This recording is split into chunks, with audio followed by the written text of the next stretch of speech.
Hello everyone and welcome to this video. हम chemical kinetics पढ़ रहे थे और आज हम पढ़ेंगे थेरीज ऑफ रिएक्शन रेट्स। अभिक्रिया के वेग के लिए जो सिद्धांत दिए गए हैं उनके बारे में आज हम डिस्कस करेंगे। रिएक्शन रेट या अभिक्रिया वेग। The rate of reaction is defined as the change in concentration of any reactant और प्रोडक्ट पर यूनिट टाइम। हमने स्टार्टिंग में पढ़ा था अपने प्रीवियस क्लास में कि अभिक्रिया का वेग किसको कहते हैं। अभिकारक की सांद्रता जो पर यूनिट टाइम में चेंज होती है या सांद्रता में परिवर्तन की दर को हम अभिक्रिया का वेग कहते हैं।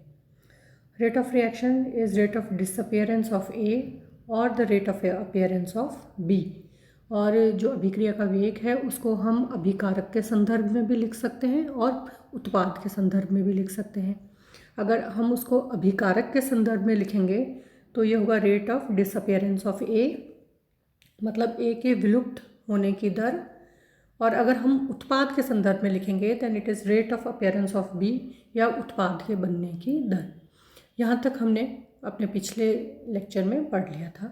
अब इन सब चीज़ों को समझाने के लिए जो दो थेरीज दी गए हैं वो है, एक तो है कोलिजन थ्योरी या संघट्टवाद और दूसरा ट्रांजिशन स्टेट थ्योरी या संक्रमण अवस्था सिद्धांत।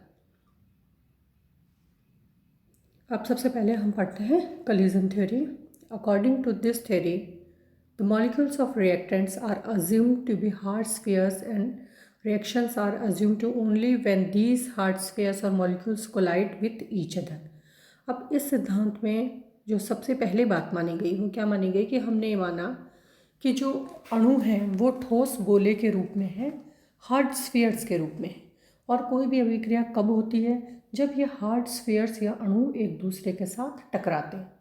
तो संघट्टवाद की जो थ्योरी है या टक्कर सिद्धांत की जो थ्योरी है वो हमें क्या बताती है कि अभिकर्मक अणुओं का आपस में टकराना बहुत ज़्यादा ज़रूरी है किसी भी रिएक्शन के होने के लिए। ये पहला पद या फर्स्ट स्टेप है। Not all collisions are effective. अब ठीक है, इन्होंने यहाँ तक हमें बताया कि कोलिजन्स होने चाहिए, टक्करें होनी चाहिए, लेकिन सारी टक्करें भी इफ़ेक्टिव नहीं होती। मतलब सारी टक्करों से हमें प्रोडक्ट या उत्पाद प्राप्त नहीं होते। Only small fractions of the collision produce a reaction. केवल जितनी भी टक्करें होती है उनका कुछ प्रतिशत ही होता है, उनका कुछ पार्ट ही होता है जो कि उत्पाद में परिवर्तित होता है। ऐसा क्यों होता है? इसके लिए उन्होंने दो कंडीशंस बताई कि दो कंडीशंस अप्लाइड होती। अगर ये दो कंडीशंस को अणु फुलफिल करता है, अगर उनको वो पूरा करता है तो फिर वो जो अभिकर्मक है वो उत्पाद में बदल जाएगा। Kinetic energy of the colliding molecules. जिन मॉलिक्यूल्स की कोलिजन्स हो रही है, जो आपस में टकरा रहे हैं, उनकी गतिज ऊर्जा और दूसरा उनका ओरिएंटेशन फैक्टर, मतलब वो किस तरीके से विन्यासित है, उनका विन्यास कैसा है, उनका ओरिएंटेशन किस तरीके का है। तो अब अपन पढ़ते हैं सबसे पहला वाला factor, kinetic energy of the colliding molecules, कि जो मॉलिक्यूल्स आपस में टकरा रहे हैं उनकी गतिज ऊर्जा किस तरीके की है। The molecules must collide with sufficient kinetic energy. ये थ्योरी ये कहती है कि जो अणु आपस में टकरा रहे हैं उनके पास पर्याप्त मात्रा में गतिज ऊर्जा होनी चाहिए। जैसे आपको ये दिखाई दे रहा है, A+A और B है, A2 and B2, और ये रिएक्ट करके 2AB बना रहे हैं। तो कहने का मतलब क्या है, A और B दोनों के पास पर्याप्त मात्रा में गतिज ऊर्जा होनी चाहिए। Chemical reaction occurs by breaking the bonds between the atoms of reacting molecules and forming new bonds in the product molecules। अब कोई भी रासायनिक अभिक्रिया होती है तो किस तरीके से होती है कि जो अभिकर्मक है उनके अणुओं के बीच का बंध टूटे और वो जो उत्पाद बन रहा है उसके साथ में एक नया बंध बना ले जिससे उत्पाद का निर्माण हो सके। Energy comes from the kinetic energy possessed by the reacting molecules before the collision। अब जो एनर्जी है टकराने के लिए, जो एनर्जी वो वास्तव में उनको कहाँ से मिलेगी? उनकी गतिज ऊर्जा से, उनकी काइनेटिक एनर्जी से। अब देखिए ये हमने यहाँ पे ग्राफ बनाया है। यहाँ पे इस वाले एक्सेस पे अपन ने एनर्जी ले लिया, यहाँ पर अपना रिएक्शन कोऑर्डिनेट है, ये रिएक्टेंट्स है, यहाँ पर रिएक्टेंट्स की एनर्जी है।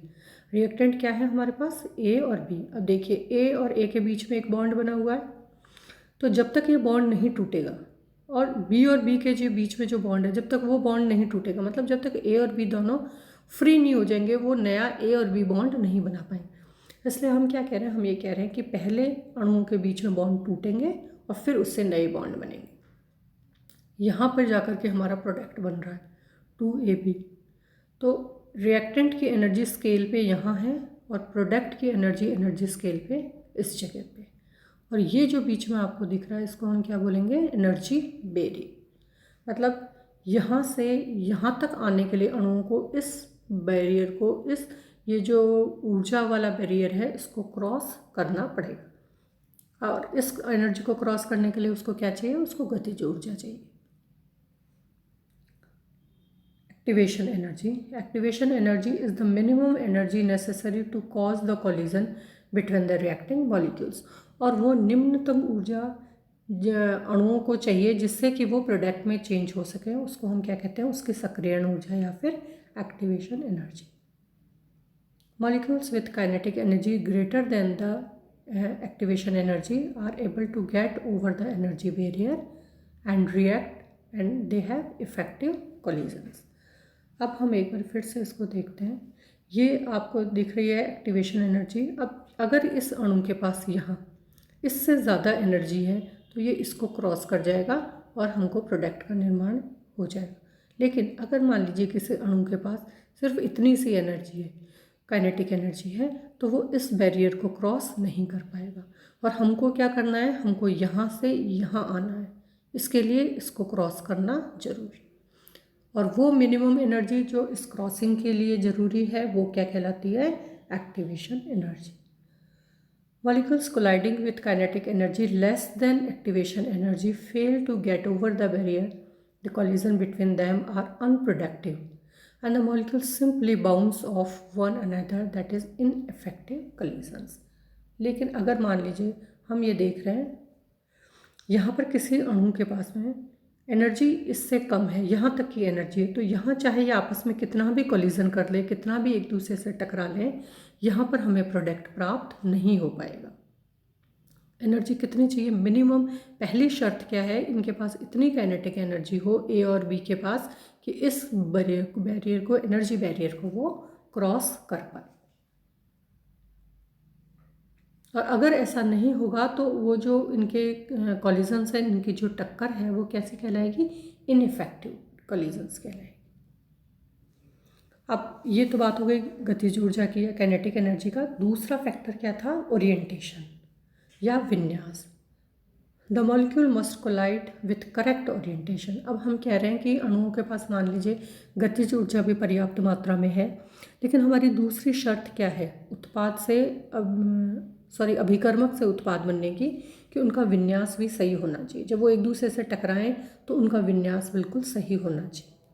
Only the molecules with kinetic energy greater than activation energy and with correct orientation can cause the reaction. Reaction में पार्टिसिपेट वही अणु ले पाएंगे, उन्हीं की वजह से प्रोडक्ट बन पाएगा जिनके पास पर्याप्त मात्रा में गतिज ऊर्जा हो, मतलब एक्टिवेशन एनर्जी से ज़्यादा गतिज ऊर्जा हो, और साथ में उनका विन्यास भी सही हो। The correct orientation is that which ensure the direct contact between the atoms involve in the breaking and forming of the bond. अब करेक्ट विन्यास का क्या मतलब हुआ, सही विन्यास का क्या मतलब, सही विन्यास का मतलब हुआ कि जो अभिकर्मक उत्पाद बनाने वाले हैं वो एक दूसरे के डायरेक्ट कॉन्टैक्ट में है। जैसे एग्जाम्पल है हमारा हाइड्रोजन और आयोडीन मिलकर 2 मॉलिक्यूल्स ऑफ HIK बना रहे हैं।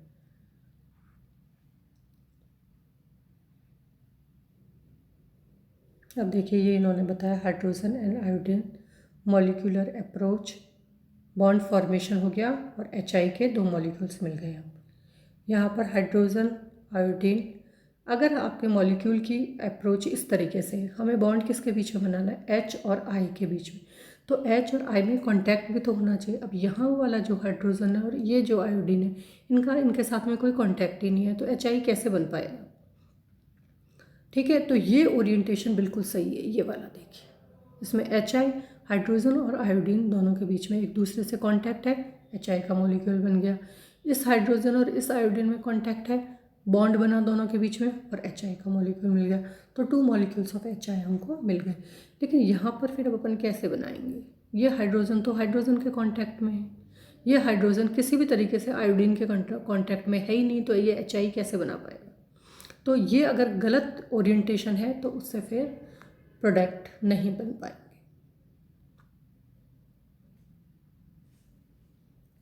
रेट ऑफ रिएक्शन इस थ्योरी के हिसाब से कैसे निकालते हैं हम? कॉलिजन की frequency, energy factor and orientation factor. Collision frequency is the total number of collisions पर unit time per unit volume. Rate of reaction का कॉलिजन फ्रीक्वेंसी होनी चाहिए हमारी बिल्कुल सही। कॉलिजन फ्रीक्वेंसी या टक्करों की आवृत्ति का क्या मतलब है? टोटल टक्कर पर यूनिट टाइम और पर यूनिट आयतन जो उसका दिया हुआ है। Energy factor is the fraction of collision that have sufficient energy. Energy factor जो हमने यहाँ लिखा है इसका क्या मतलब होता है कि अणुओं का वह समूह जिसके पास सक्रियण ऊर्जा के बराबर या फिर उससे ज़्यादा एनर्जी हो। अब तीसरा क्या है? Orientation factor. Orientation factor is the fraction of collision having the proper orientation, और वो वाले अणु जिनका ओरिएंटेशन बिल्कुल प्रॉपर है। तो इस हिसाब से हमने रेट ऑफ रिएक्शन ये वाली बता दी, जिसमें ये हमारे Z की वैल्यू है, and number of molecules per unit volume है, मास ऑफ द मॉलिक्यूल्स है, बोल्ट्जमैन कांस्टेंट है, टेम्परेचर है, and diameter of colliding molecules है। तो collision theory of reaction rate के हिसाब से अभिक्रिया का वेग हम किससे लिखेंगे? इस वाली इक्वेशन से। Now the drawbacks of the collision theory. लेकिन इस थ्योरी में भी कुछ खामियां थी। क्या खामियां थी? The theory is only applicable to simple gas where the reacting molecules are simple molecules. हमने यहाँ पर जो इमेजिन किया था, जो एज्यूम किया था, वो गैस मॉलिक्यूल्स को लिए किया था। तो ये सिर्फ गैस मॉलिक्यूल्स के ऊपर ही एप्लीकेबल होती है, उन्हीं पे लागू होती है। The expression from collision theory only applies to the simple bimolecular reaction. हमने यहाँ पर सिर्फ बाईमॉलिक्यूलर रिएक्शंस को कंसिडर किया। इसका मतलब ट्राई मॉलिक्यूलर रिएक्शन या और भी जो हमारे पास कॉम्प्लेक्स रिएक्शंस होती हैं उनके ऊपर ये लागू नहीं हो पाई। In this theory only kinetic energy of the reacting molecules are considered while the rotational and vibrational energies are ignored. और सबसे बड़ी बात क्या थी कि यहाँ हमने सिर्फ गतिज ऊर्जा के बारे में बात की, जबकि जो अभिक्रिया करने वाले अणु हैं उनमें घूर्णन ऊर्जा भी होती है, उनमें कंपन ऊर्जा भी होती है। इन सबको हमने वहाँ पर कंसीडर नहीं कर पाया। It considers all the atoms to be hard spheres and ignores their structure. और एक सबसे बड़ी खामी क्या थी कि हमने पहले ये मान लिया कि ये हार्ड स्फीयर्स है, ठोस गोले हैं। इसके अलावा इनके स्ट्रक्चर में कुछ और चीज़ें भी हो सकती है, उन सब चीज़ों को हमने साथ में कंसीडर नहीं किया। तो इस वजह से क्या हुआ, जो कॉम्प्लेक्स रिएक्शंस हैं उन रिएक्शंस के लिए थ्योरी एप्लीकेबल नहीं हो पाई। अब नेक्स्ट वीडियो में हम पढ़ेंगे transition state theory. Thank you.